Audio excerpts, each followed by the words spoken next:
जय हिंद। स्वागत है आप सभी का। और काफ़ी इंपॉर्टेंट वीडियो लेकर के आए आप लोग के लिए, खास करके हिंदी, जिनका विषय कोड 101 हो चाहे 106 हो, कोई दिक्कत नहीं है, क्योंकि दोनों में निबंध तो आना ही आना है और क्या बोलते हैं उसको, दोनों में व्याकरण तो आना ही आना है। उसके बाद दोनों में संवाद आना ही आना है।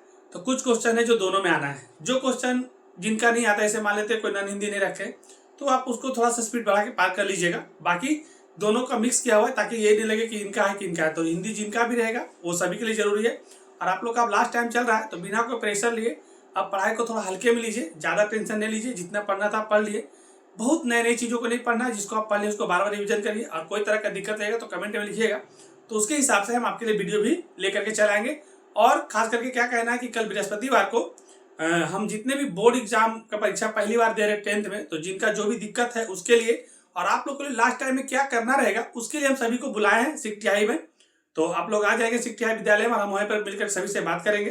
तो जो भी समस्या होगा उसको भी सुनेंगे, और आप लोग को लास्ट टाइम में क्या करने से ज़्यादा अच्छा रहेगा, कैसे रिजल्ट आपका ज़्यादा अच्छा होगा, इसके लिए हम सभी को बुलाए हैं। तो आप लोग 9:30 से 9:35 तक सभी को पहुंच जाएंगे, थर्सडे यानी बृहस्पतिवार को। बृहस्पतिवार को 9:30 से 9:35 तक पहुंच जाइएगा। आप लोग को 1-1.5 घंटा में हम छुड़वा भी देंगे। तो आना लेकिन आप लोग का सभी के लिए जरूरी है, क्योंकि पहली बार एग्जाम दे रहे हैं बोर्ड परीक्षा का, तो उससे बहुत सारी गलतियां हो जाती है। वो सभी के बारे में हम लोग बात करेंगे। तो ठीक है, आज हम शुरू करते हैं इस वीडियो को, आगे बढ़ाते हैं। और ये दोनों हिंदी जो भी रखे हैं, हिंदी जो भी परीक्षा देंगे वो सभी के लिए जरूरी है, ना कि नन हिंदी और हिंदी सब मिक्स कर दिए। ठीक है, तो शुरू करते हैं। ऐसा क्वेश्चन बनेगा कि आपने किसी गांव अथवा शहर की यात्राएं की होगी, उनमें से किसी एक यात्रा का वर्णन कीजिए। जैसे हम लोग क्या होता है कि अपने गांव घूमते हैं, शहर घूमते हैं, अलग अलग जगह घूमते हैं। तो कभी गांव घूमते हैं तो हम लोग करते हैं, तो उसके बारे में क्या सीखते हैं, क्या जानते हैं, उसका वर्णन करने का बात करें गांव का। और खास करके अभी हम अपने शहर से छोड़ करके कभी गांव तरफ में आ गए, तो गांव के बारे में चर्चा करेंगे। और मेरे को काफी कुछ अनुभव भी हो चुका है गाँव में रह के। देखिए समझिए कि इसमें चर्चा करेंगे कि मैंने हाल ही में अपने गांव की एक यात्रा की, मतलब मैंने हाल ही में अपने गांव की एक यात्रा की थी। गांव का नाम, तो अभी फिलहाल हम जिस गांव में रह रहे हैं, जिस गांव की यात्रा डेली कर रहे हैं, उस गांव का नाम है सिकटियाई। तो आप लोग यहाँ पर समझ सकते हैं कि आप अपना गांव का नाम किसी भी दे सकते हैं, जो भी बिहार के अलग अलग राज्य देख रहे हैं। तो मेरा जो गांव अभी फिलहाल है तो सिकटियाई है। तो मान लेते हैं हम एक गांव में गए सिकटियाई, तो जिस गांव में गए उसी गांव के बारे में बात करते हैं। आप अपना लिख सकते हैं। और यह शहर की भीड़ भाड़ से दूर, शांत और प्राकृतिक सौंदर्य से भरपूर जगह है। हम कह सकते हैं कि जो गांव है वो शहर का भीड़ भाड़ और प्रदूषण से एकदम बिल्कुल ही अलग और एकदम शांत जगह है। सुबह सुबह पक्षियों का चहचहाना, खेतों में लहलहाती फसलें और शुद्ध हवा मन को शांति प्रदान करती है। मतलब जब हम लोग सुबह से उठते हैं तो खेत खलिहान को देखते हैं, पूरा पक्षी उक्षी चहचहाते रहता है, एकदम वातावरण पूरा शांत रहता है, और लहराती फसल को देख करके मन को बड़ा सुकून मिलता है। मैंने वहां अपने दादा दादी से मुलाकात की। अब तो यहाँ पर मेरे दादा दादी नहीं है, लेकिन अगर मान ले अपने गांव होता तो मैंने अपने वहां दादा दादी से मुलाकात की, उनके साथ खेतों में सैर की और ताजी सब्जियां तोड़ी। और दादा दादी के साथ जब हम लोग खेत उत में जाते हैं सुबह सुबह, तो उनके साथ खेत उत को घूमते हैं, कुछ कुछ चीज के बारे में जानकारी प्राप्त करते हैं। ताजा ताजा सब्जी जो लगता है खेत में वो सबको तोड़ते हैं। और शाम को चौपाल पर बैठकर गांव के बड़े बुजुर्गों से बातें करना और उनकी कहानियां सुनना एक अद्भुत अनुभव था। और यह यात्रा आगे बढ़ते देखिए क्या होता है, जब दिन में हम लोग सुबह में गए, खेत खलिहान घूमे, पक्षी का चहचहा सुने, उसके बाद दादा दादी के साथ क्या होता है कि जो भी सब्जी वगैरह होता है खेत में तोड़ते हैं, बड़ा अच्छा लगता है। और उसके बाद जब शाम का टाइम होता है तो गांव में एक चौपाल जहाँ पर लोग बड़े बड़े लोग बैठते हैं, और वहां पर जाते हैं तो अलग अलग तरह का विचार, अलग अलग तरह की बात सुनते हैं, अलग अलग तरह की कहानियां सुनने के लिए मिलता है। तो थोड़ा नया सीखने का मौका मिलता है।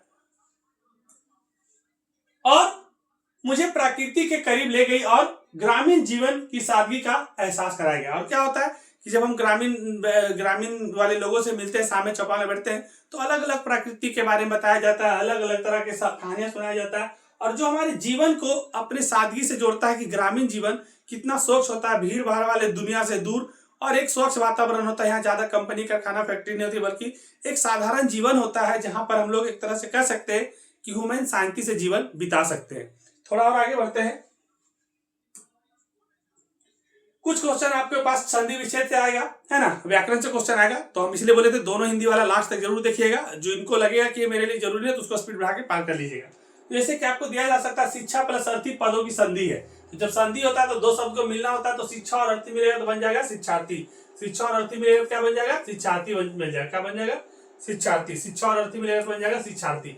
लेकिन अगर शिक्षार्थी का बोलेगा संधि विच्छेद करिए तो इसी का हो जाएगा शिक्षा प्लस अर्थी। अगर शिक्षार्थी को बोलेगा संधि विच्छेद करिए तो इसका हो जाएगा शिक्षा प्लस अर्थी। तो ऐसे करके आप याद रख लीजिएगा।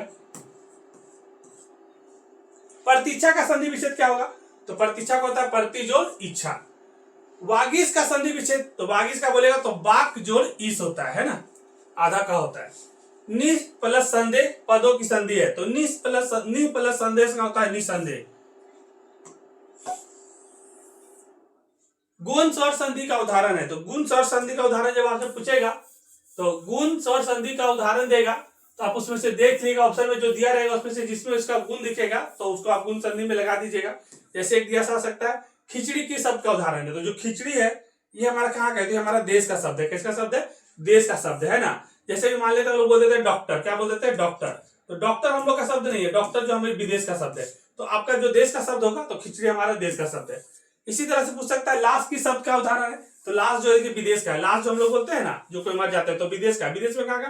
तो लाश तुर्की का शब्द है ये। पवन की शब्द का उदाहरण है, तो पवन जो तद्भव का उदाहरण है। पवन किसका उदाहरण है? तद्भव का उदाहरण है। थोड़ा सा और आगे बढ़ते हैं। वर्णों के क्रमबद्ध समूह को क्या कहा जाता है या क्या कहते हैं? तो वर्णों के क्रमबद्ध समूह को वर्णमाला कहते हैं। वर्णों के क्रमबद्ध समूह को क्या कहते हैं? वर्णमाला कहते हैं। स्वरों की संख्या कितनी है? तो स्वर का संख्या कितना है? 11। याद रखिएगा स्वर का संख्या कितना है? तो स्वर का संख्या 11। नेक्स्ट है मूल स्वरों की संख्या कितनी है? तो मूल स्वरों का संख्या 3 है। मूल स्वरों की संख्या कितना है? तो मूल स्वरों की संख्या 3। मूल स्वर कितना है? 3 है। संयुक्त अक्षर क्या होता है? संयुक्त मतलब 2 अक्षर मिला हुआ रहता है, इसमें त और र मिला हुआ है तो तरा हो जाता है। तरा में त और र मिला हुआ है तो तरा हो जाता है, तो 2 शब्द इसमें मिला हुआ है। आ कौन सा स्वर है? तो आ जो हम लोग का ये हाथ स्वर है। आ कौन सा शब्द है? तो आ जो है मेरा हाथ स्वर है। ई कौन सा स्वर है? तो देखिए ई जो है ई वाला, जब ई लिखते हैं इस तरह से, जब बड़ा वाला ई लिखते हैं तो दीर्घ हो जाता है, बड़ा हो जाता है तो दीर्घ वाला हो जाता है। अंतःस्थ व्यंजनों की संख्या, तो अंतःस्थ व्यंजनों के यार अलावा वाला है तो 4 होता है। एक सेकेंड, 4 होता है। उसके बाद है उष्ण व्यंजनों की संख्या कितना है? तो उष्ण व्यंजन का भी संख्या 4 है। अंत स्वर का बोलेगा तो 4 हो जाएगा, उष्ण का भी बोलेगा तो कितना हो जाएगा? तो उष्ण का भी हो जाएगा 4। उष्ण का कितना हो जाएगा? तो उष्ण का भी हो जाएगा 4। अंत का भी 4 और उष्ण का भी हो जाएगा 4। ध्यान रखिएगा, अंत का भी 4 और उष्ण का भी हो जाएगा 4। अंत स्वर व्यंजन में आता कौन कौन है? तो देखिए अंत स्वर व्यंजन जो यहां से लिए थे इसमें आता है य, र, ल और व। विसर्ग का उच्चारण किया जाता है, तो जो विसर्ग का उच्चारण किया जाता है हल्के ह के समान, हल्का सा ह के समान किया जाता है। अनुनासिक, जिसमें हम नाक से बोल सकते हैं, पंचमाक्षर वाला भी होता है, जैसे र, न, म। ज्ञा किन वर्णों के मेल से बना हुआ है? देखिए ज्ञा जो बना हुआ है इसमें 2 गो शब्द मिला हुआ है। ज्ञा में क्या क्या मिला हुआ है? तो ज्ञा में देखिए 2 गो शब्द मिला हुआ है, एक आधा ज मिला हुआ है और प्लस इया मिला हुआ, तो हो गया ज्ञा। इसके बराबर मिला होता है ज्ञा, है ना। तो ज्ञा जो मिला हुआ है आधा ज और ज्ञा मिलकर के बना है ज्ञा। एक कंठ तालाब है, ए जो हम लोग बोलते हैं ए, तो जो ए जो दिख रहा है, ये जो ए है ये कंठ तालाब है। कौन सा तालाब है? तो ये कंठ तालाब है ना। कंठ से हम लोग बोलते हैं, ए को किससे बोलते हैं? कंठ से बोलते हैं।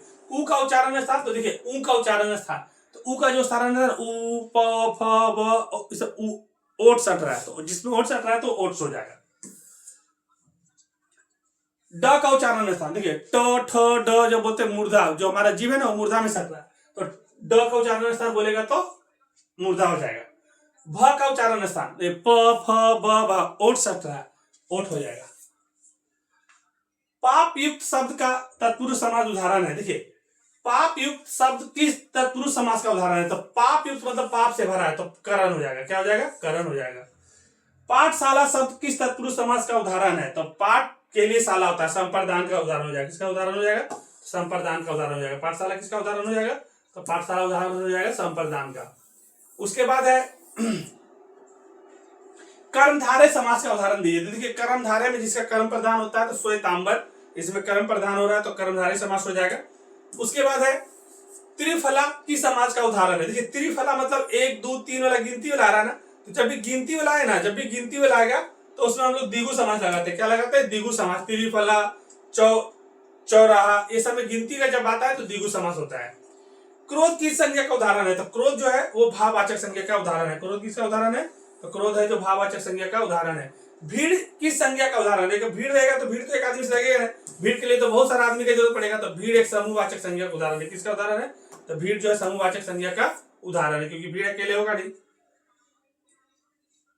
उसके बाद है कि देखिए यहाँ पर दिया हुआ है कि आधा क है, आधा स है, आधा आ, बोले देखिए इस तरह से आधा क में है, फिर आधा स है ये वाला, उसके बाद फिर अ है, और फिर प्लस ये आधा म है और बड़ा वाला आ है। इस सभी के वर्णों के मेल से क्या बनेगा? तो देखिए क स हो जाएगा छ और अ मा, तो क्षमा बन जाएगा। क्या बन जाएगा? क्षमा। मोहन जल्दी जल्दी चलता है, इसमें कौन सा क्रिया विशेषण का उदाहरण है? क्रिया विशेषण का उदाहरण है। तो देखिए मोहन जो है जल्दी जल्दी चलता है, मोहन धीरे धीरे भी चल सकता है ना, मोहन आराम से भी चल सकता है। तो जो चलने का क्रिया है वही उसका विशेषण है। तो जल्दी जल्दी चल रहा है, तो विशेषण क्या हो गया? जल्दी जल्दी। 2 किलो आटा लाओ, इसमें 2 किलो किस विशेषण का उदाहरण है? देखिए 2 किलो बोला ना, तो 2 फिक्स हो गया, 2 बोल दिया फिक्स। ऐसा बोलता आटा लाओ तो पता नहीं कितना लाते, कोई निश्चित नहीं होता, लेकिन 2 किलो बोल दिया तो निश्चित हो गया। क्या हो गया? निश्चित। तो यहाँ पर बोले निश्चित परिणामवाचक हो जाएगा, क्योंकि 2 किलो ही बोल दिया है। सिर्फ आटा बोलता तो अनिश्चित हो जाता। यह घर मेरा है, इसमें सार्वनायिक विशेषण क्या? तो बोला यह घर मेरा ना, तो यही तो सार्वनायिक है। यह घर मेरा, तो यही सार्वनायिक होगी। यह घर मेरा, घर मेरा बोलता तो कौन सा घर मेरा है? तो यह घर मेरा है, यही इसका सार्वनायिक विशेषण हो जाएगा। थोड़ा आगे बढ़े। कर्ण बहुत दानी थे, तो जो कर्ण थे ये बहुत दानी थे, तो कर्ण जो बहुत दानी थे इसमें गुण वाचक विशेषण है। तो जो उनका गुण क्या है? तो कर्ण तो थे लेकिन वो बहुत दानी थे, तो उनका जो गुण दिख रहा है कर्ण का कि वो क्या थे? तो बहुत ही दानी थे। कर्ण क्या थे? तो बहुत ही दानी थे। तो इनका दानी जो है यही इनका कर्ण का जो दानी होना जो है, कर्ण का दानी होना यही इनका विशेषण है।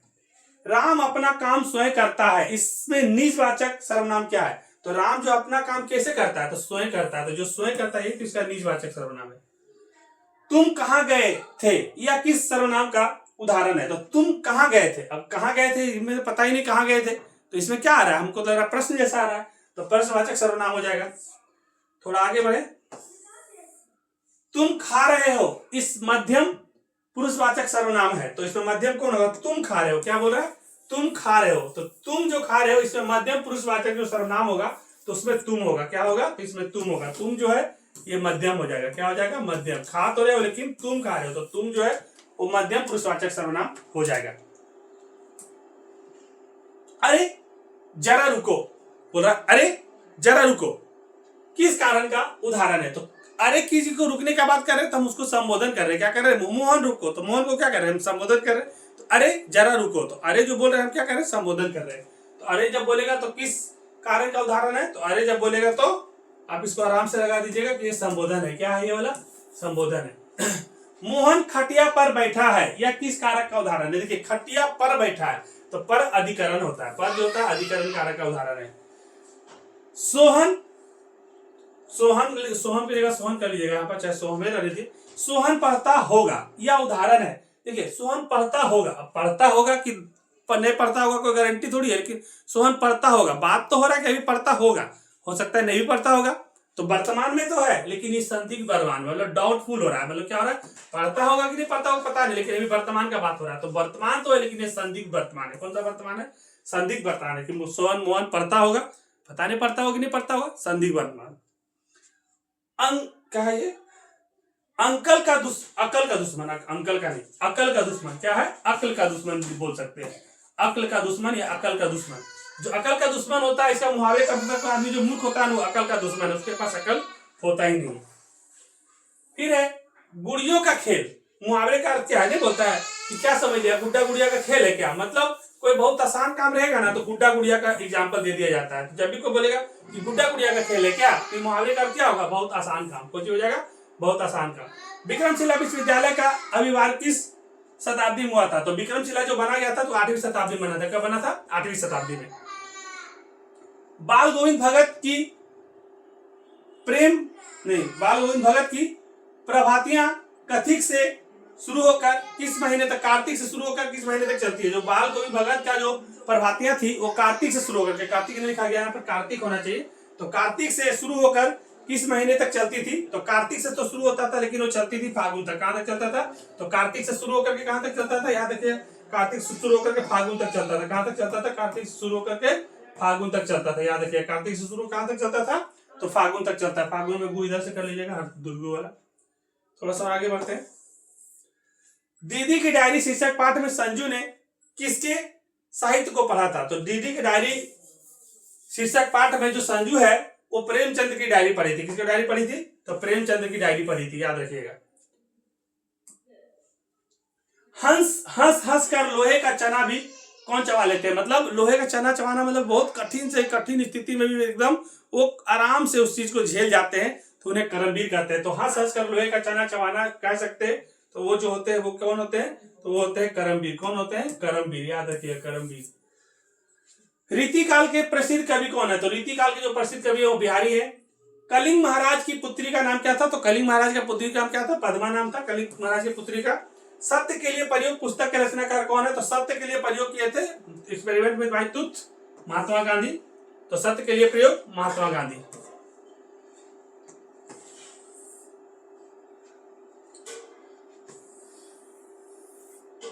तू जिंदा है तो डैश शीर्षक पाठ में कभी स्वर्ग को कहां उतारने की बात कर रहे हैं? तो जो तू जिंदा है इसमें कभी जो है स्वर्ग को जमीन पर उतारने की बात कर रहे हैं। कहां पर उतारने की बात कर रहे हैं?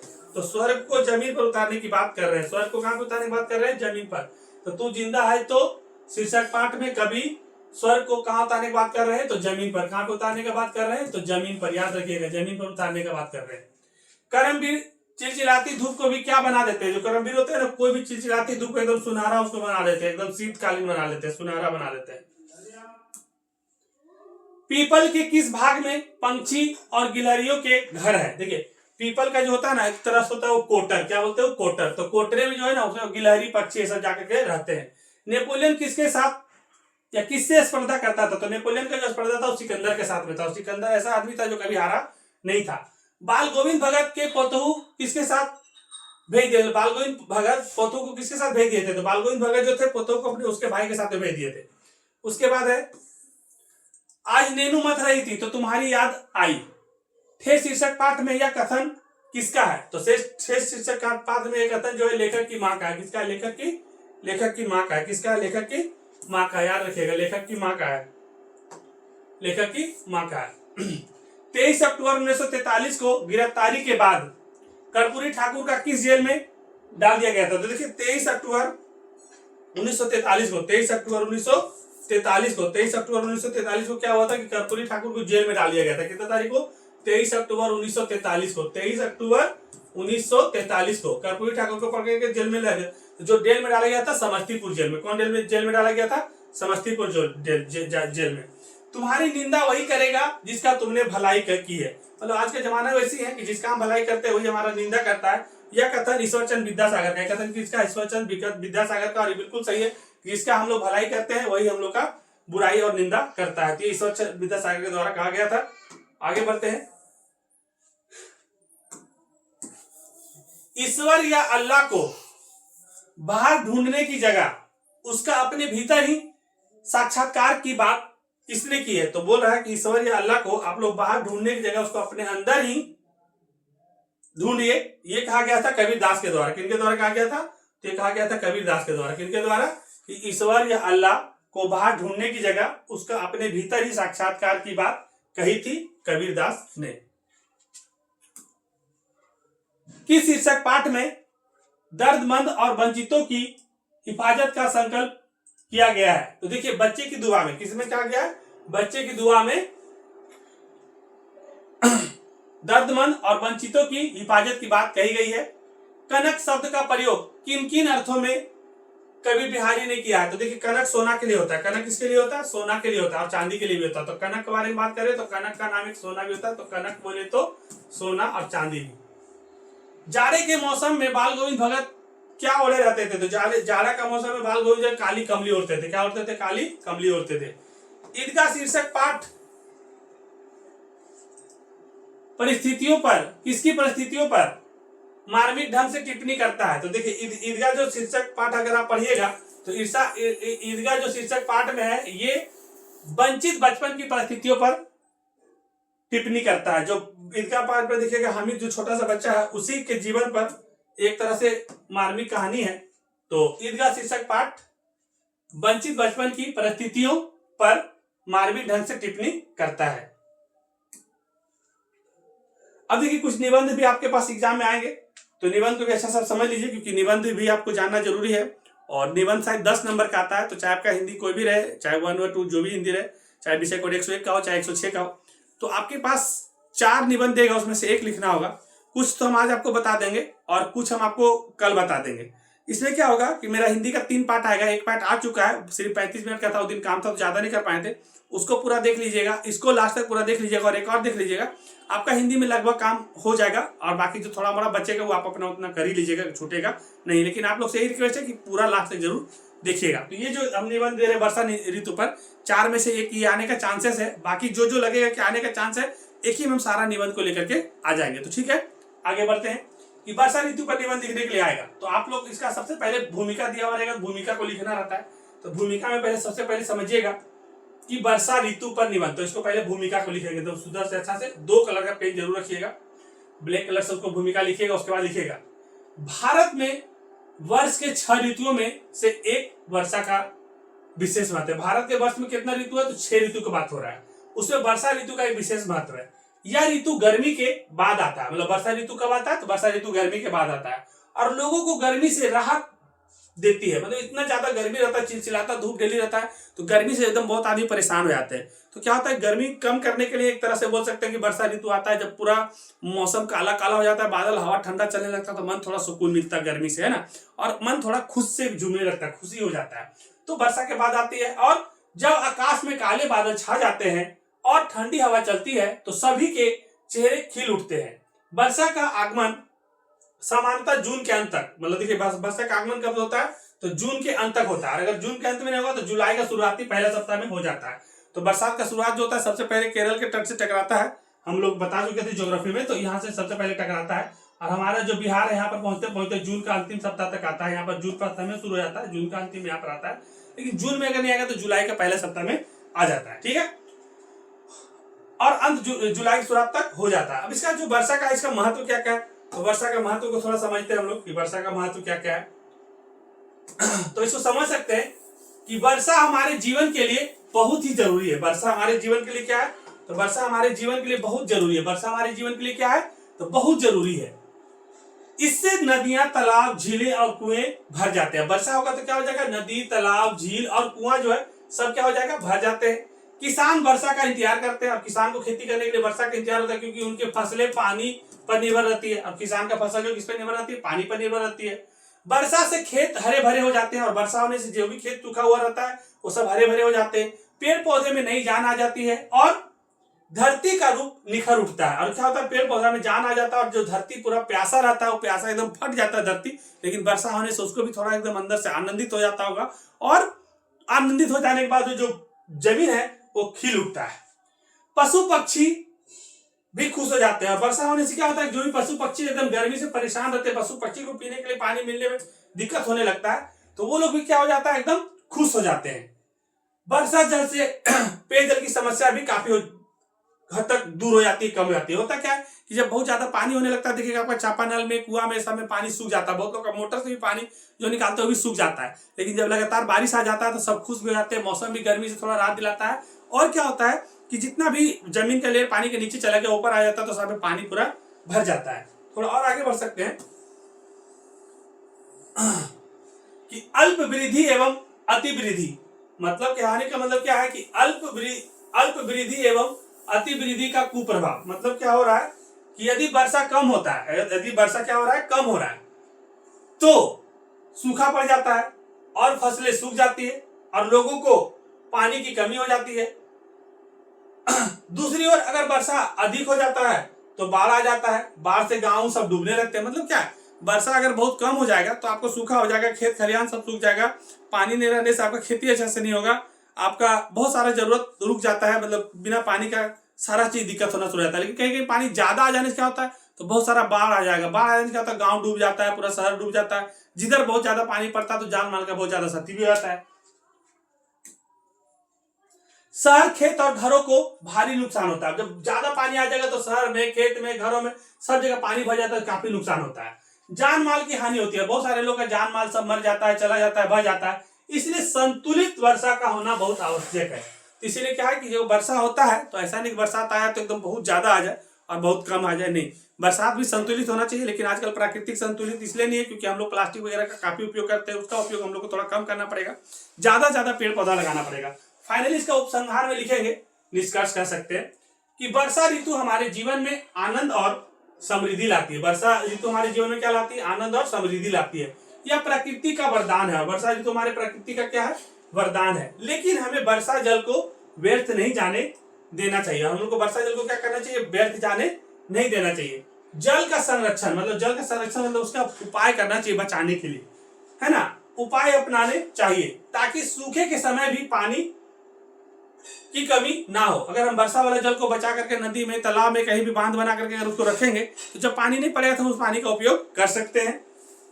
इस प्रकार वर्षा ऋतु हमारे जीवन का महत्वपूर्ण और सुंदर भाग है। तो हम कह सकते हैं कि जो हमारे पास वर्षा ऋतु है हमारे जीवन का सुंदर और महत्वपूर्ण भाग है।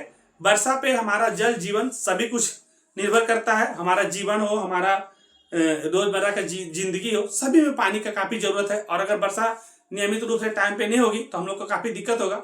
वर्षा कंटिन्यू हो, हमेशा लगातार समय पे वर्षा हो, इसके लिए जरूरी है कि ज्यादा से ज्यादा हमारा वातावरण सुरक्षित रहे। 33% वन की आवश्यकता है तो ज्यादा से ज्यादा वन हम लोग लगाएं।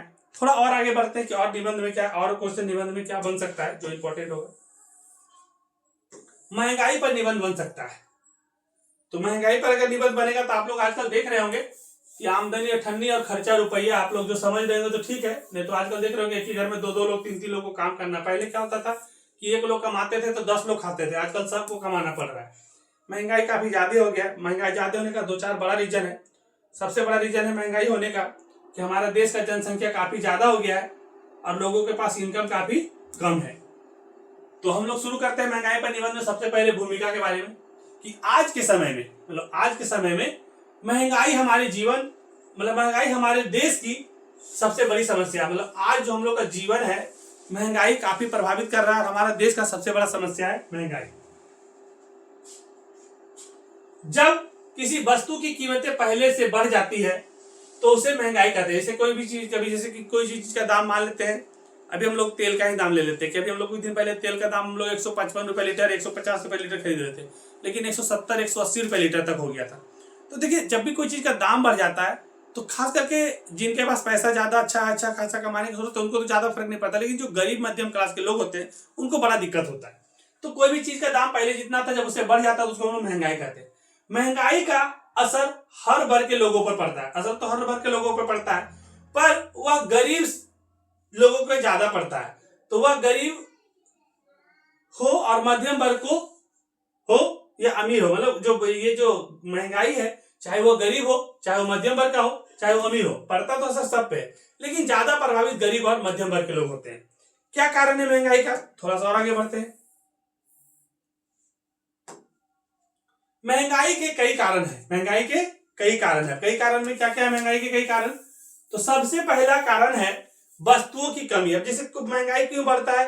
तो महंगाई बढ़ने का सबसे बड़ा कारण है जो वस्तु का कमी हो जाता है। जैसे कभी कभी देखिएगा टमाटर का दाम 100 रुपए किलो से पार हो जाता है, तो क्या होता है कि सीजन नहीं रहता है, टमाटर खराब होना शुरू हो जाता है, तो वस्तुओं की कमी हो जाता है। वस्तु क्या हो जाता है? कमी। अब खरीदार ज्यादा लोग हो गया, सामान कम है और उनकी मांग बढ़ जाता है। अब सबको चाहिए टमाटर और टमाटर बाजार में है ही नहीं है, तो अब क्या करना पड़ेगा कि अगर 1 केजी का दाम अगर 40 रुपए रखता था पहले, और अगर 40 रुपए सब 1 केजी मांगेगा तो सबको पूरा नहीं होगा, तो 1 केजी का दाम 200 रुपया कर दो। अब एक पाव लेगा तभी 50 रुपया लगेगा, तो उससे ज्यादा लेगा लोग नहीं। तो क्या होगा कि कम ही सामान थोड़ा थोड़ा लेगा और उसी में लोग चलाएगा, तो मेंटेन हो जाएगा। तो क्या करते हैं कि जब कोई चीज का मतलब मांग ज्यादा हो जाए और सामान कम हो जाए तो दाम बढ़ जाता है। जब वस्तुएं कम और चाहने वाले लोग ज्यादा होते हैं तो दाम बढ़ जाता है। कोई भी चीज का अगर वस्तु अगर कम हो गया है तो और चाहने वाले ज्यादा है तो दाम बढ़ जाता है। सोना और चांदी का दाम देखिए काफी ज्यादा बढ़ रहा है। सोना चांदी का दाम क्यों बढ़ रहा है? क्योंकि बहुत कम क्वांटिटी में बनता है और लोग पहनने वाले लाखों करोड़ों लोग हैं। सबको कहां से दे पाएगा? 1-1 किलो चांदी और सोना मिल पाएगा? सबको नहीं मिल पाएगा। तो अगर 1-1 किलो नहीं मिल पाएगा तो झगड़ा करेगा सबके, हमको भी 1 किलो चाहिए, हमको 1 किलो चाहिए, तो 1 केजी का दाम कर दो 2 करोड़ रुपया। किसी के पास उतना होगा नहीं, खरीदेगा नहीं, सब खरीदेगा 10 ग्राम। 10 ग्राम का लगेगा 20,000, 50,000, 2 लाख, 1 लाख, तब कम कम लोग खरीदेंगे तो सबको पूरा हो जाएगा। इसका निवारण क्या है महंगाई का? तो देखिए पहले क्या है कि आपको जो अगर महंगाई को कंट्रोल करना है तो सबसे पहले उसका निवारण उत्पादन को बढ़ाइए। क्या करिए? उस उत्पादन को बढ़ाइए। जैसे कि खाने वाला सामान का दाम बढ़ रहा है तो खेतों में पूरा फसल लगाइए, है ना। कारखाना वाला सामान का दाम बढ़ रहा है तो कारखाना में उत्पादन बढ़ाइए। तो उससे क्या होगा कि थोड़ा महंगाई घटेगा। जनसंख्या नियंत्रण, भारत में 140 करोड़ प्लस जनसंख्या हो गया, 140 करोड़ प्लस जनसंख्या हो गया। अब इतना सारा जनसंख्या, अगर चीनी का ही जरूरत पड़ता है, आलू का ही जरूरत पड़ता है तो सबको चाहिए रहता है। अब मान ली फसल कम हुआ है तो नहीं सबको पूरा हुआ तो दाम बढ़ेगा कि नहीं बढ़ेगा? कभी कभी आलू भी 50 रुपए किलो हो जाता है। तो क्या है कि जनसंख्या पर नियंत्रण करना पड़ेगा। जनसंख्या वृद्धि को अगर हम लोग कम करेंगे तो महंगाई कंट्रोल में रह सकता है।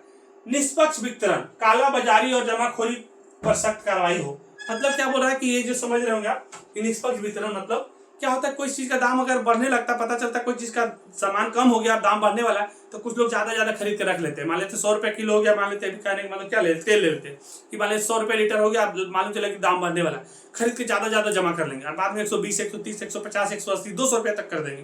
तो क्या होता है, काला बाजारी हो जाता है। तो क्या करना होगा, उसको जमाखोरी पर रोकना पड़ेगा। कोई चीज का अगर सामान कम हो जा रहा है तो ज्यादा लोग लेकर के जमा नहीं कर ले, ताकि उसको बाद में और दाम बढ़ा करके बेचेंगे तो महंगाई ज्यादा बढ़ेगा। सरकार को ध्यान रखना होगा। सरकारी नीति,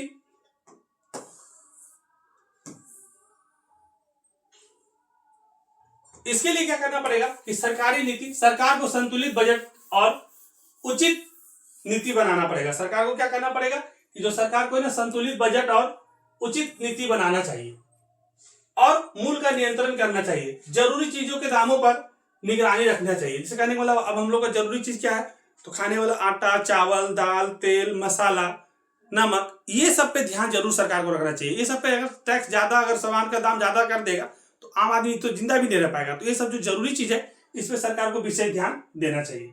इसका फाइनली हम लोग निष्कर्ष कैसे समझ सकते हैं, तो लिख सकते हैं कि महंगाई से गरीब और मध्यम वर्ग सबसे ज्यादा प्रभावित होते हैं। हम बोल रहे थे ना कि महंगाई से गरीब और मध्यम वर्ग सबसे ज्यादा प्रभावित होता है, इसीलिए इसे रोकना बहुत जरूरी है। इसीलिए इसको रोकना क्या है, बहुत ही जरूरी है। इसीलिए इसको रोकना बहुत जरूरी है। सरकार और जनता दोनों को मिलकर इस समस्या का समाधान करना चाहिए ताकि देश की आर्थिक स्थिति मजबूत हो सके। और सरकार अगर जनता दोनों मिल करके अगर निवारण करने का रास्ता ढूंढे तो महंगाई कम हो सकता है। जैसे जनता का क्या काम है, सरकार का क्या काम है, तो सरकार जो है थोड़ा नीति बढ़िया बनाए, जमाखोरी रोके, कोई भी आदमी ज्यादा सामान लेकर के जमा ना कर ले कि उसके पास ज्यादा हो जाए, बाकी लोग पास कम हो जाता, दाम बढ़ जाए।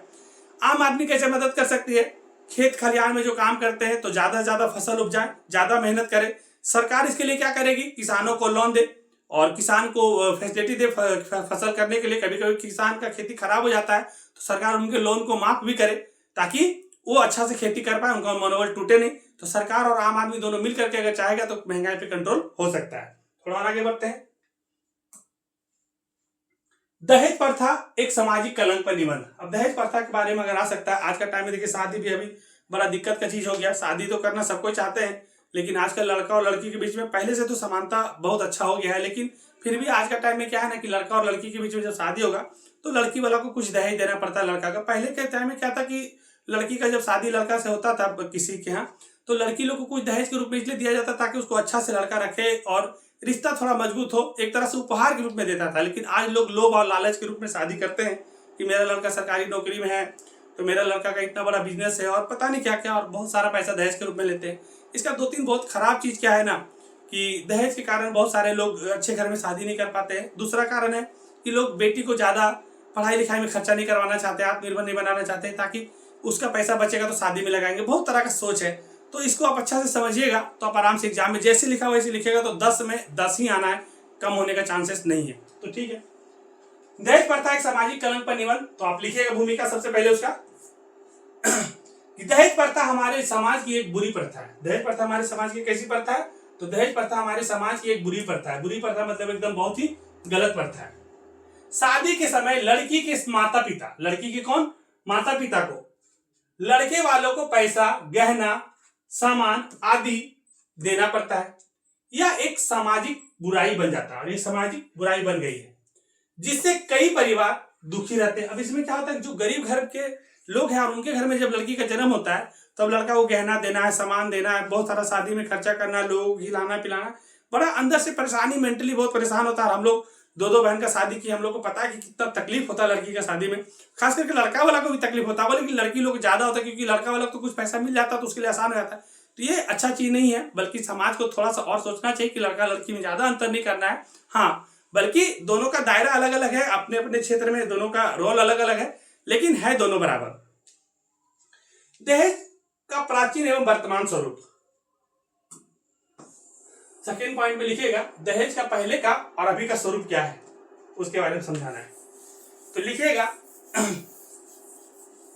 कि पहले के समय में दहेज प्यार और स्नेह का प्रतीक होता था। मतलब पहले के समय में जो दहेज दिया जाता था ना, वो प्यार और स्नेह का प्रतीक था। माता पिता अपनी बेटी को सुख से रखने के लिए कुछ सामान देते थे। मतलब पहले के समय में जो होता था कि दहेज नहीं दिया जाता था, बल्कि सोचते थे कि माता पिता हमारा बेटी पढ़ाई घर में जा रही है तो उसको कोई दिक्कत नहीं हो, इसीलिए उपहार स्वरूप कुछ कुछ दे देते थे। मतलब एक तरह से गिफ्ट उसको बोल सकते हैं कि गिफ्ट के रूप में उसको कुछ कुछ देते थे।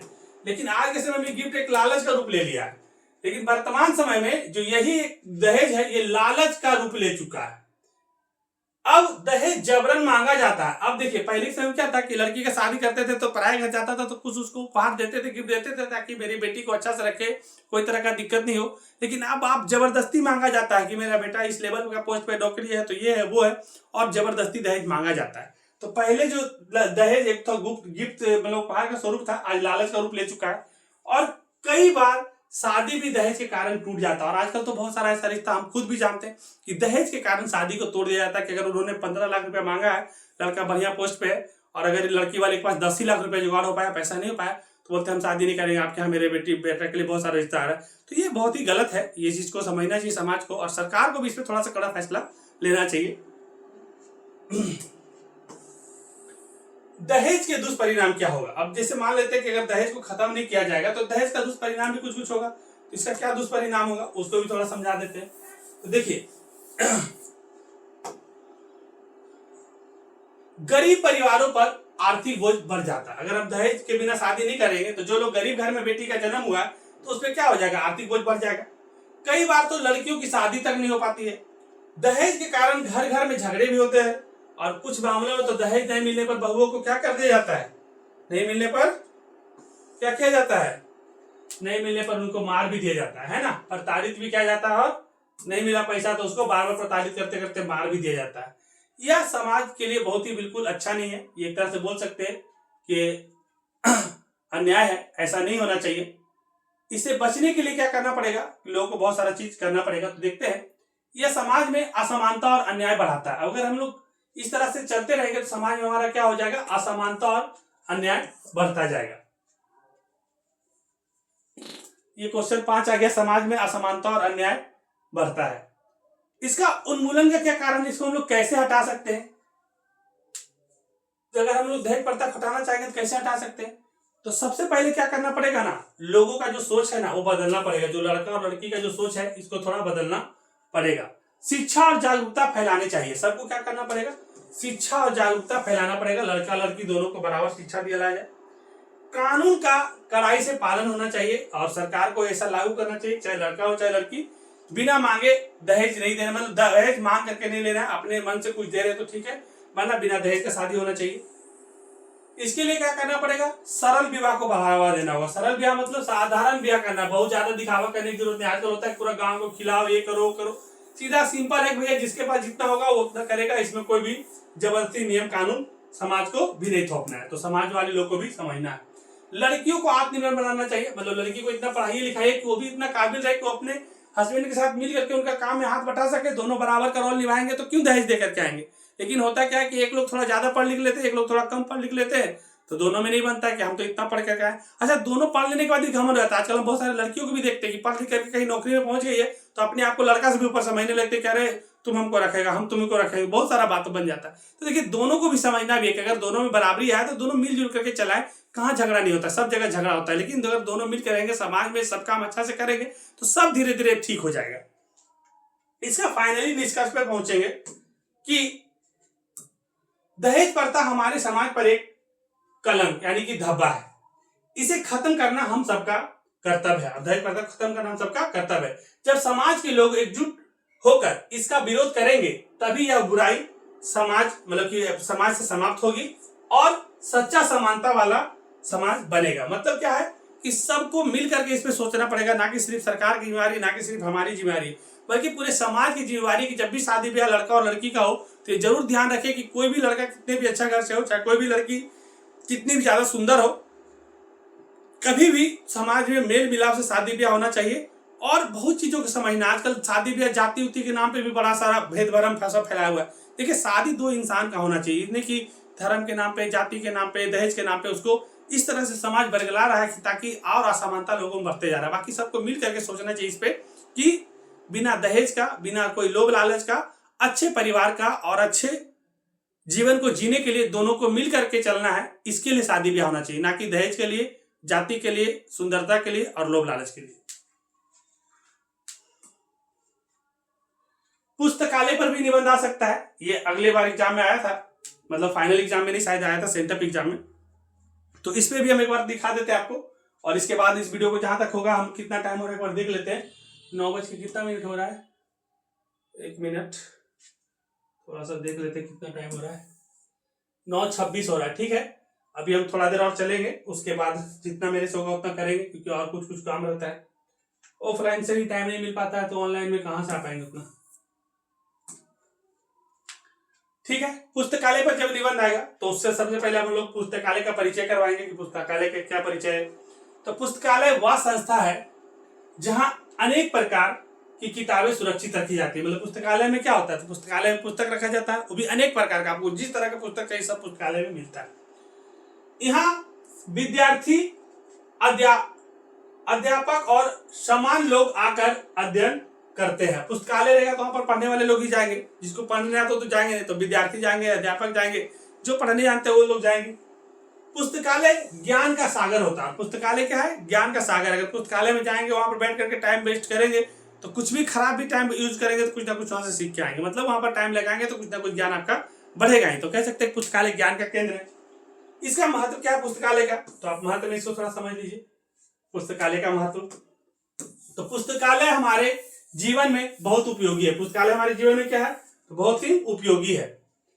यह हमें नई नई बातें सिखाता है। पुस्तकालय हमको जाते हैं पुस्तक पढ़ने के लिए, हमको नया नया बात सीखने के लिए मिलता है, हमारे ज्ञान को बढ़ाता है। पुस्तकालय जाएंगे तो हमारा ज्ञान क्या होगा, बढ़ेगा और मन को शांति देता है। जब भी कोई ज्ञान की बातें पढ़ेंगे, पुस्तक पढ़ेंगे पुस्तकालय में जाके, तो आपका मन को शांति मिलेगा। पुस्तकालय के कारण विद्यार्थी अच्छे विचारों वाले और ज्ञानी बन सकते हैं। अगर पुस्तकालय रहेगा तो वहां पर अनेक तरह का पुस्तक मिलेगा आपको, जिस तरह का आपको पुस्तक चाहिए, ज्ञान बढ़ाने के लिए, हंसने के लिए, बहुत तरह का अपने माइंड को रिलैक्स करने के लिए अलग अलग मिलता है। इससे क्या होता है कि कोई भी विद्यार्थी वहां जाएंगे तो कूल रह पाएंगे, शांत रह पाएंगे और अपना ज्ञान को ज्यादा ज्यादा बढ़ा पाएंगे। इसका आवश्यकता क्यों है पुस्तकालय का, तो समझिए। हर विद्यालय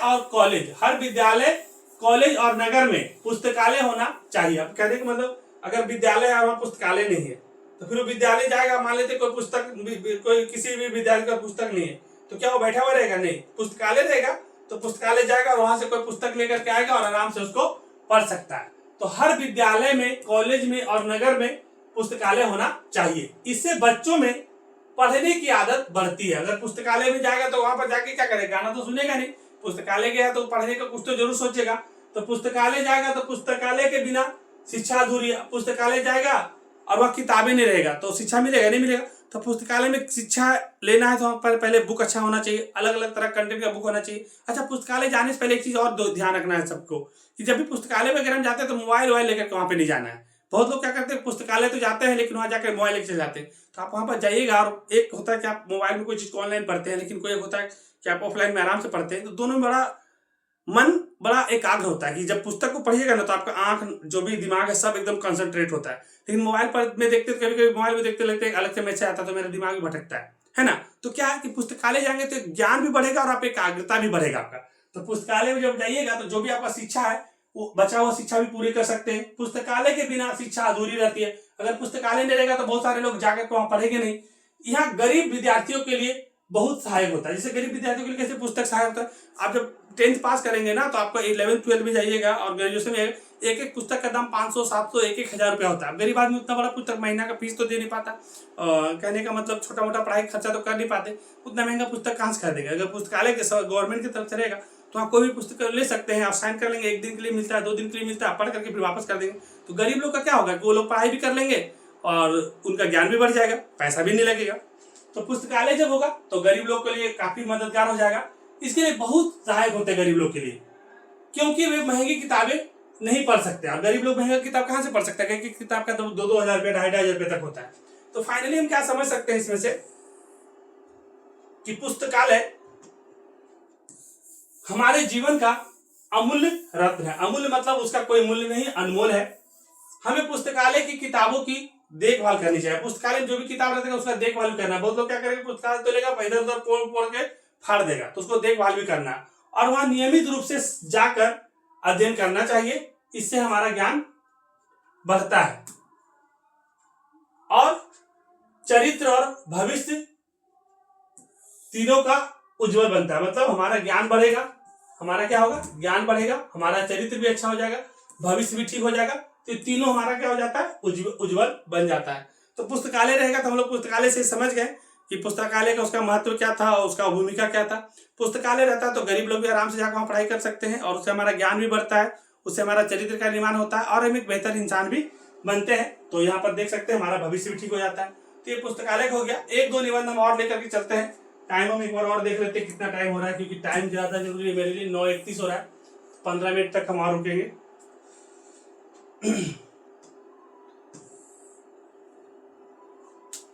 अब क्वेश्चन है कि ग्राम जीवन पर निबंध लिखिए। हम इसको पीडीएफ बना पीपीटी बना के पढ़ा चुके थे। सिंगल सिंगल में तो बहुत सारा क्लास में पढ़ा चुके हैं, लेकिन एक ही साथ नहीं पढ़ाए थे। तो हम एक ही साथ इसलिए कर रहे हैं ताकि आप रात में सोने से पहले गाने जैसा भी सुनेंगे तो ये सब याद रहेगा, तो एग्जाम में आपसे लिखा जाएगा। तो ग्रामीण जीवन पे निबंध के बारे में थोड़ा शुरू करते हैं। ग्रामीण जीवन का अगर बात करेंगे, भूमिका किसको पहले समझते हैं कि जो गांव का जीवन बहुत ही सादा होता है। गांव का जीवन कैसा होता है, बहुत ही सादा होता है और शांत होता है। और जीवन कैसा होता है गांव का, शांत होता है। यहाँ के लोग ईमानदार होते हैं और गांव के लोग ज्यादातर ईमानदार होते हैं। कुछ लोग तो बेईमान भी होते हैं, मेहनती भी होते हैं और आपस में मिलजुल करके रहते हैं। गांव में ज्यादातर लोग मिलजुल के रहते हैं, लेकिन कुछ लोग मिलजुल के भी रहते हैं और मिलजुल के झगड़ा भी करते हैं। गांव में खेत खलिहान, पेड़ पौधे, पशु पक्षी और नदियां होती है। तो गांव में पेड़ पौधे, पशु पक्षी, नदियां, खेत खलिहान भी होते हैं, जिससे यहाँ का वातावरण बहुत सुंदर होता है। अब देखिए गांव और शहर में ही तो अंतर है कि गांव का वातावरण शांत होता है, शुद्ध होता है ना, बल्कि स्वच्छ होता है और शुद्ध रहता है। शहरों की भीड़ भाड़ और शोरगुल से दूर गांव का जीवन मन को शांति देता है। जैसे शहर में जाइएगा तो क्या होगा, इधर से गाड़ी आएगा, उधर से गाड़ी आएगा, बहुत सारा लोग रहेंगे। मेट्रो सिटी रहेगा तो एकदम कोई भी खड़ा एक जगह नहीं रहता, एकदम तुरंत उठेंगे, तुरंत दौड़ना शुरू करेंगे। भीड़ भाड़ एकदम पूरा बोल सकते हैं एकदम, हाँ पूरा जीवन एकदम अस्त व्यस्त रहता है। लेकिन गाँव में क्या होता है कि माहौल अच्छा होता है, और माहौल अच्छा हो चाहे शांति होता है, आराम से जीवन जी सकते हैं, लोग एक दूसरे से मिल के रहते हैं। यहाँ का जो हवा पानी है वो थोड़ा शहर से अच्छा होता है। इसका सौंदर्य के बारे में बात करेंगे तो गांव का सौंदर्य बहुत मनमोहक होता है। चारों ओर हरियाली, खेतों में लहराती फसलें, पक्षियों की मीठी आवाज और ठंडी हवा मन को ताजगी देती है। सुबह का सौंदर्य और शाम का सूर्यास्त बहुत सुंदर दिखाई देता है। गांव के लोग सादा कपड़ा पहनते हैं, मिट्टी के घरों में रहते हैं और प्राकृतिक चीजों का उपयोग करते हैं। यहाँ प्रदूषण कम होता है और हवा भी साफ होती है। मतलब कहने का मतलब क्या है कि देखिए गांव का जो सुंदरता है वो काफी मनमोहक होता है। चारों तरफ खेत में हरियाली लहराते रहती है, पक्षी का मीठी आवाज आती रहती है ना, मन को बड़ा शांति मिलता है। सुबह का जो सौंदर्य होता है, जब सुबह उठिएगा, और जो शाम का सूर्यास्त होता है, ये दोनों देखने में बड़ा सुंदर लगता है, क्योंकि गांव में ही सारा धूप और आकाश सब दिखता है। शहर में तो सिर्फ बिल्डिंग और बिल्डिंग ही दिखता है। गांव के लोग एकदम सादा जीवन जीते हैं, एकदम आराम से नॉर्मल कपड़ा पहनते हैं, बहुत ज्यादा रिच है। शहर में जाइएगा तो जींस फटा हुआ रहेगा, तो इधर शर्ट फटा हुआ रहेगा, पता नहीं फाड़िए पहनता है कि फटले खरीदता है ना। तो ये जो गांव के लोग रहते हैं बड़ा अच्छा प्राकृतिक जीवन को जीते हैं और यहाँ रहने में बड़ा मजा भी आता है। हम फिलहाल 27 महीना से गाँव में रह रहे हैं और काफी सुकून है। शहर में भी अच्छा रहता है, लेकिन शहर में बहुत ज्यादा भाग दौड़ रहता है, बहुत ज्यादा मेंटली प्रेशर रहता है, लेकिन यहाँ पर बड़ा चैन से जिया जा सकता है। इसका फाइनली डिस्कस में समझेंगे कि जो ग्राम जीवन है वो सच्चा, सरल और प्राकृतिक से जुड़ा हुआ है। गांवों में लोगों के पास भले ही ज्यादा साधन ना हो, मतलब गांव के लोगों के पास भले ही ज्यादा साधन ना हो, लेकिन उनके दिलों में प्रेम, अपनापन और सहयोग की भावना होती है। हमें गांवों के विकास के लिए काम करना चाहिए। हमको गांव के विकास के लिए क्या करना चाहिए? काम करना चाहिए, ताकि वहां भी शिक्षा, स्वास्थ्य और रोजगार की अच्छी सुविधा मिल सके। इसीलिए कहा जा सकता है कि ग्राम जीवन ही भारत की असली आत्मा है। और कहा भी जा सकता है कि गांव का जीवन ही भारत का असली आत्मा है। और गांव जो है ना, बोला भी गया था कि जो हमारा भारत का जो आत्मा है ना, वो गांवों में बसती है। तो आपको इस तरह से अच्छा से समझ लेना है। बाकी कोई तरह का दिक्कत लगेगा तो कमेंट में लिखिएगा, क्योंकि मेरे हिसाब से हम जितना करना था उतना कर दिए हैं। और फिर रह गया यहाँ से हम लोग संधि को परिभाषित करें, तो इस सब संधि समास वाला जो बात रह गया है, इसको हम लोग जब नेक्स्ट टाइम अगला वीडियो लाएंगे तब उसको हम लोग करेंगे। ठीक है, हम सोचे थे कि इसको अगले वीडियो में करेंगे, लेकिन अभी मेरा मन थोड़ा सा लग रहा है कि हम इसको कम से कम 10-12 मिनट और खींच देते, ताकि 1 घंटा भी आपका प्लस हो जाएगा। और ये सब जोड़ देंगे तो आपका जिनका हिंदी नॉन हिंदी दोनों है, तो दोनों मिलकर कुछ कुछ इससे काम आ जाएगा आपका। और एग्जाम में आने लायक क्वेश्चन है, ऐसा वैसा कुछ लाए नहीं, बहुत कम जो सटीक है वही सब लाए। तो ठीक है, संधि को परिभाषित करेगा, क्वेश्चन आ जाता है तो आप लोग संधि को परिभाषित कैसे करेंगे? तो लिखिएगा कि जब 2 शब्द या 2 वर्ण मिलकर उच्चारण में एक हो जाते हैं, उसमें से कुछ परिवर्तित हो जाता है तो कुछ परिवर्तन हो जाता है, तो उसे संधि कहते हैं। मतलब समझ गए संधि किसे परिभाषित करने के लिए बोला? तो जब 2 शब्द या 2 वर्ण मिलकर उच्चारण में एक हो जाते हैं, जब 2 को शब्द मिल जाए और जब 2 को वर्ण मिलकर के उच्चारण में एक हो जाते हैं और उसमें से कुछ परिवर्तन होता है, और जब दोनों वर्ण एक हो जाएगा तो कुछ परिवर्तन हो जाता है, तो उसे हम लोग क्या कहते हैं? संधि कहते हैं। जैसे देखिए कि 2 शब्द 2 वर्ण मिलकर कैसे एक होगा? एक है राम और एक है ईश्वर। अभी दोनों मिल जाएगा और शब्द परिवर्तन हो जाएगा, राम ईश्वर मिल जाएगा तो बन जाता है रामेश्वर। तो राम ईश्वर मिलकर रामेश्वर बन गया। तो देखिए 2 वर्ण 2 शब्द मिलकर के क्या हो गया कि एक नया शब्द बन गया, राम और ईश्वर मिलकर रामेश्वर। जैसे एक विद्या और एक आलय, तो विद्या और आलय हो गया विद्यालय। तो 2 शब्द मिलकर के 2 वर्ण मिलकर के एक अलग बन गया। हुंडरू का झरना कैसे बना है, इसके बारे में पूछा जा सकता है। तो हुंडरू का झरना कैसे बना है इसके बारे में समझिए कि हुंडरू का झरना कैसे बना है। तो हुंडरू का झरना स्वर्ण रेखा नदी पर, स्वर्ण रेखा नदी कहां से निकलता है? झारखंड के रांची से। तो स्वर्ण रेखा नदी के बहाव से बना है, जहां नदी लगभग 320 फीट, कितना फीट है? 320 फीट। कितना फीट है? 320 फीट ऊंचाई से नीचे गिरती है। वही यह सुंदर झरना बनता है। वहीं पर क्या बनता है? ये सुंदर झरना बनता है। इस झरने के चारों ओर पहाड़ियां और हरियाली इसका सौंदर्य बढ़ाती है। मतलब जो हुंडरू का झरना है, ये जो है स्वर्ण रेखा नदी है, झारखंड में रांची से बहती है। वो 320 फीट ऊंचाई से क्या होता है? नीचे पानी गिरती है, और नीचे पानी गिरने से क्या होता है ना कि एकदम सुंदर झरना जैसा, फॉल जैसा बन जाता है। और इस झरना के जो चारों ओर है क्या, एकदम पहाड़ी है, वातावरण एकदम हरियाली हरियाली वाला, तो देखने में बड़ा सुंदर लगता है। तो ये हुंडरू का झरना इस तरह से निर्माण हो गया। नेक्स्ट क्वेश्चन ऐसा पूछा जा सकता है कि कबीर के पद में मेको शब्द किसके लिए प्रयुक्त किया हुआ है? तो कबीर के शब्द में जो मेको शब्द के बारे में बात हो रहा है, तो मेको जो ईश्वर के लिए प्रयुक्त होता है, थोड़ा देख लेते हैं इसको कि कबीर के पद में मेको शब्द किसके लिए प्रयुक्त हुआ है। तो लिखेंगे कबीर के पद में मेको जो शब्द है, शब्द ईश्वर के लिए प्रयुक्त हुआ है। नेक्स्ट है हौसले की उड़ान नामक पाठ में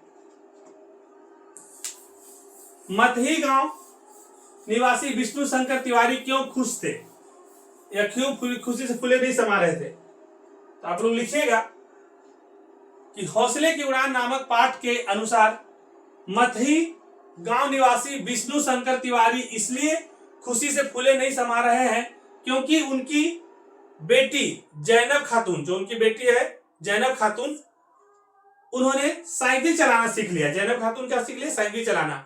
और वह अब स्कूल जाने लगी है। अब किन्हीं भी बाप को तो खुशी बढ़ ही जाएगा हौसले की उड़ान में, क्योंकि जो बेटी है जैनब खातून वो साइकिल चलाना सीख लेती है और स्कूल जाना शुरू कर देती है, तो बाप फूले नहीं समाएंगे खुशी से, इसमें कोई बड़ा बात नहीं है। नेक्स्ट क्वेश्चन है ईर्ष्या को अनोखा वरदान क्यों कहा गया है? ईर्ष्या तू ना गई मेरे मन से शीर्षक पाठ के अनुसार लिखना है। तो देखिए ईर्ष्या मतलब होता है जलन। ईर्ष्या माने क्या होता है? तो ईर्ष्या माने होता है जलन। तो जलन तो बहुत लोग को एक दूसरे से होता है, बहुत लोग को तो मेरे से भी जलन है। तो आपको इस कहानी के हिसाब से समझाना है कि ईर्ष्या तू ना गई मेरे मन से, शीर्षक पाठ के अनुसार ईर्ष्या का अनोखा वरदान इसलिए कहा गया है क्योंकि ईर्ष्यालु व्यक्ति, जो व्यक्ति जलनशील आदमी होता है, वही अपने ही भाव के कारण, जो उसके अंदर में जो भाव है, अपनी उन्नति के मार्ग को छोड़कर दूसरों की उन्नति को देखकर उससे जलने लगता है। होता क्या है कि कोई आदमी के अंदर अगर ईर्ष्या जलन आ गया तो अपने अंदर, उसके अंदर बहुत सारा कुछ सामर्थ्य अच्छा करने का, लेकिन उससे मतलब उसको नहीं, दूसरा क्या अच्छा कर रहा है, दूसरे के पास ऐसा क्यों हो रहा है, उसी में अपना समय व्यर्थ करता है, जिससे उसके जीवन की खुशी और शांति समाप्त हो जाती है। अब सिर्फ दूसरे के बारे में सोचेंगे, सिर्फ दूसरे के बारे में बात करेंगे तो आपका जो जीवन का सुख है और शांति है वो सब चल गया। इसीलिए जीवन में आप चाहे कितने भी अमीर हो, चाहे कितने भी गरीब हो, चाहे आप किसी भी बैकग्राउंड से हो, आपको दूसरे से ज्यादा मतलब नहीं रखना है कि कौन कितना कमा रहे, कौन कितना खा रहे, कौन क्या पहन रहे हैं, बल्कि आपको ये सोचना चाहिए कि दूसरे में जो अच्छी चीज है वो मेरे को पर्याप्त, मतलब कि प्रयास करना प्राप्त करने के लिए, लेकिन अगर प्राप्त नहीं हो पाता तो जो मेरे पास प्राप्त है वही मेरे लिए पर्याप्त है।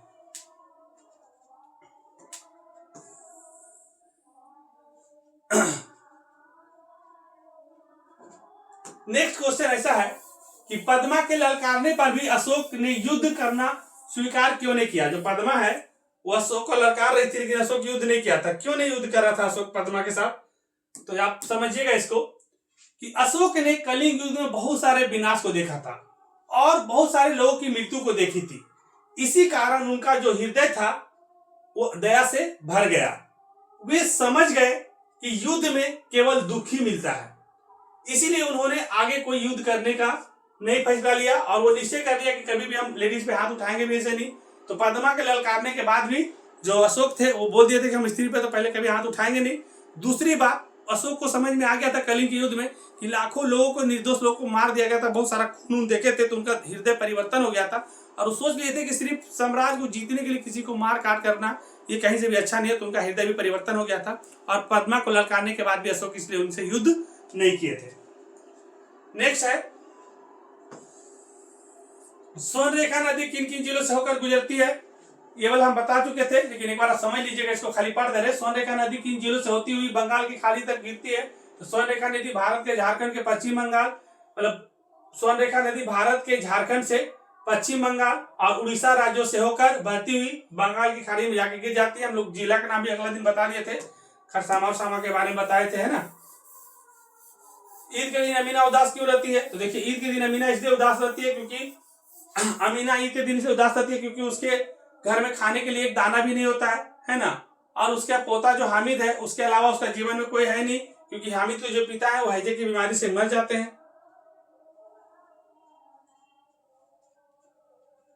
अपने पिता के साथ ईदगाह जा रहे थे, लेकिन हामिद के पास केवल अमीना ही थी। मतलब क्या था कि बहुत सारा बच्चा लोग जो था वो अपने पिता के साथ ईदगाह जा रहा था, लेकिन अमीना के पास तो सिर्फ के लिए हामिद था, खाने के लिए भी कुछ नहीं था। बहुत ज्यादा उदास इसीलिए थी। गांव के किसान सिरचन को क्या समझते हैं? तो गांव के किसान जो सिरचन को बेकारी नहीं, बेकार क्या उसको बोलते हैं, बेकार समझते हैं ना। तो ये क्वेश्चन आएगा कि गांव के किसान सिरचन को क्या समझते थे? तो ठेठ शीर्षक पाठ के अनुसार लिखना है। देखिए गांव के जो किसान थे ना, सिरचन को बेकार समझते थे। क्या समझते थे? बेकार, और कामचोर समझते थे, उसको कामचोर समझते थे, क्योंकि वह कोई भी काम ढंग से नहीं करता था। जो सिरचन था वो कोई भी काम ढंग से नहीं करता था, इसलिए उसको बेकार ही नहीं, बेगारी समझते थे लोग। गांव के जो लोग थे सिरचन को अच्छा नहीं मानते थे। नेक्स्ट है, ईर्ष्या तू ना गई मेरे मन से नामक पाठ में वकील साहब सुखी क्यों नहीं है? तो देखिए ईर्ष्या तू ना गई मेरे मन से, यहाँ जलन के फिर से बात है कि वकील साहब खुश नहीं है। इनका अंदर में क्या क्या चल रहा है देख लेते हैं।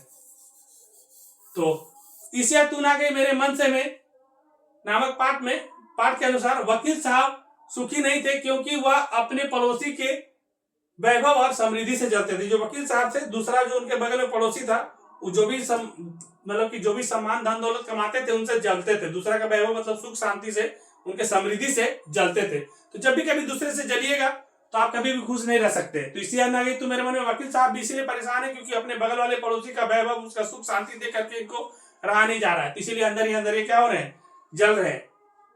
नेक्स्ट है, आप अपने कर्मवीर को, या आप अपने को कर्मवीर कैसे साबित कर सकते हैं?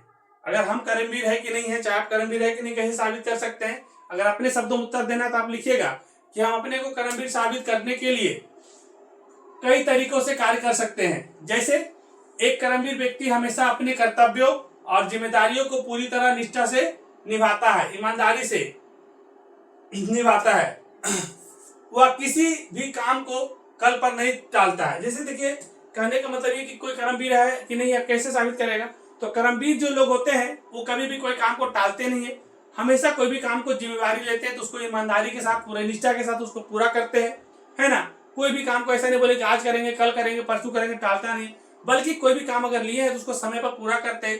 कर्मवीर व्यक्ति जो होता है वो मुश्किलों से घबराते भी नहीं है, चाहे काम कितना भी मुश्किल हो, चाहे कितना भी तकलीफ वाला हो, उसको पूरा करने का जिद होता है तो उसको पूरा करके रखते हैं और उनको झटपट कर करके वो अपना जो भी सारा काम है वो कर करके दिखा देते हैं। जो भी लक्ष्य होता है उसको वो प्राप्त कर लेते हैं।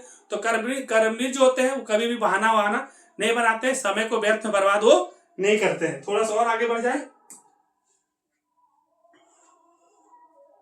और कर्मवीर जो होते हैं वो लगातार मेहनत करते रहते हैं और कभी भी हार नहीं मानते हैं। कर्मवीर व्यक्ति अपने काम से समाज के लिए एक प्रेरणा साबित कर देते हैं। तो कुछ व्याख्या करने के लिए भी आ गया, थोड़ा सा इसको भी देख ही लीजिए।